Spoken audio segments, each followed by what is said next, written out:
بسم اللہ الرحمن الرحیم۔ آج میں ایک اور اختلافی مسئلہ بیان کر رہا ہوں جو اماموں کے درمیان اس میں اختلاف ہے۔ وہ ہے نماز میں سورۃ فاتحہ کے بعد آمین کہنا سنت ہے، البتہ اس میں اختلاف ہے کہ اسے بالجہر یعنی اونچی آواز سے کہا جائے یا بالسر آہستہ آواز سے۔ یہ اختلاف زیادہ تر امام کے پیچھے مقتدی کے آمین کہنے میں ہے۔ اس میں احناف کا موقف یہ ہے نماز میں آمین آہستہ یعنی بالسر کہنا یہ سنت ہے، امام ہو یا مقتدی۔ احناف کے دلائل کیا ہیں؟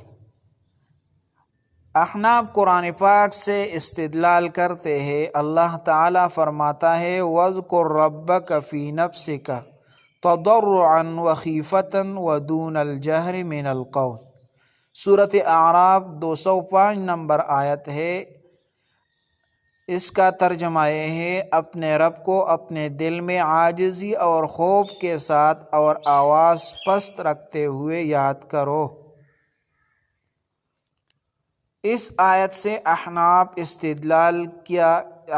نے استدلال کیا کہ نماز میں دعا و ذکر آہستہ ہونا چاہیے۔ دوسرا دلیل حدیث سے استدلال کرتے ہیں۔ حضرت ابن مسعود رضی اللہ تعالیٰ عنہ سے روایت ہے، وہ فرماتے ہیں میں نے رسول اللہ صلی اللہ علیہ وسلم، ابوبکر اور عمر کے پیچھے نماز پڑھی، وہ بسم اللہ الرحمن الرحیم اور آمین کو آہستہ کہتے تھے۔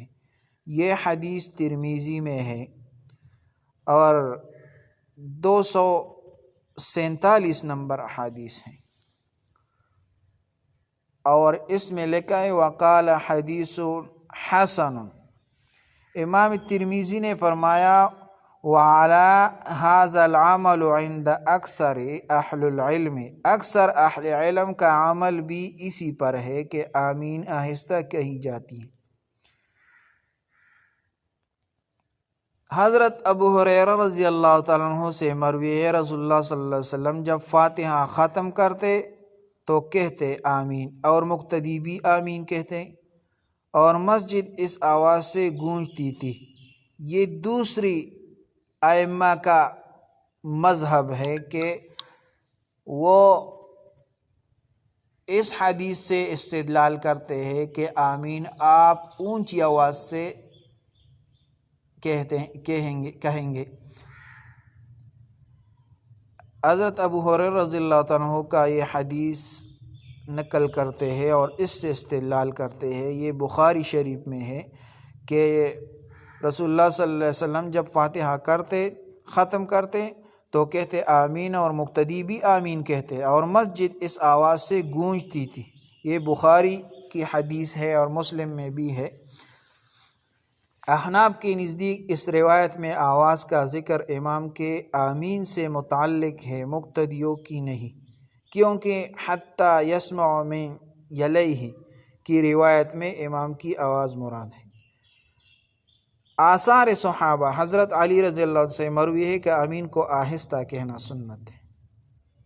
مصنف ابن ابی شیبہ، حضرت ابن مسعود اور ابن عمر اور علقمہ بھی آمین آہستہ کرتے تھے۔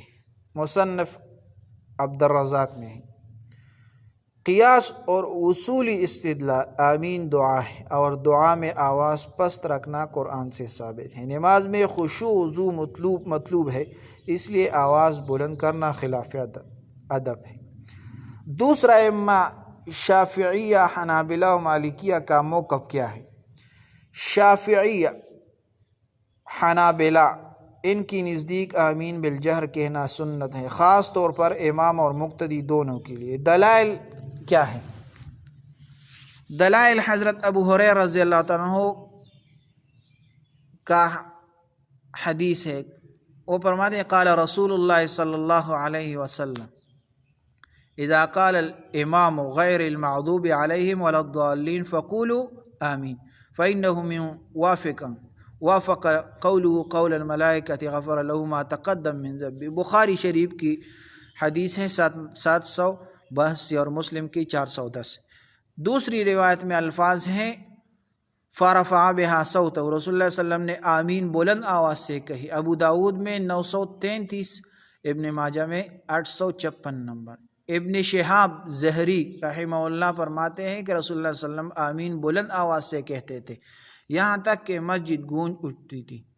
دارقطنی میں ہے 1 نمبر جلد 347 نمبر صفحہ۔ صحابہ کے آثار، حضرت ابو ہریرہ، وائل ابن حجر اور نعیم سے آمین بالجہر کہنا یہ ثابت ہے، ابو داود میں ہے، ابن ماجہ میں۔ خلاصہ تقابل کیا ہے؟ مسلک آمین کا طریقہ، دلائل: احناف آہستہ کہنا بالسر، آمین کہنا یہ بالسر۔ ابن مسعود کی روایت عمل خلفاء، قرآن میں دعا آہستہ رکھنے کا حکم۔ شافعیہ حنابلہ بلند آواز سے کہنا بالجہر، احادیث ابو ہریرہ، وائل ابن حجر۔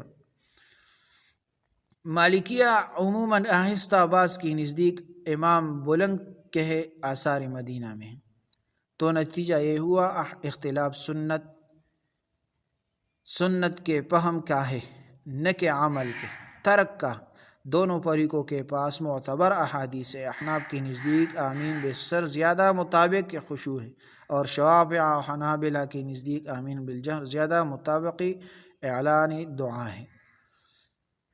تو یہ مسئلہ سیکھ لے اور دوسروں کے ساتھ شیئر کرے۔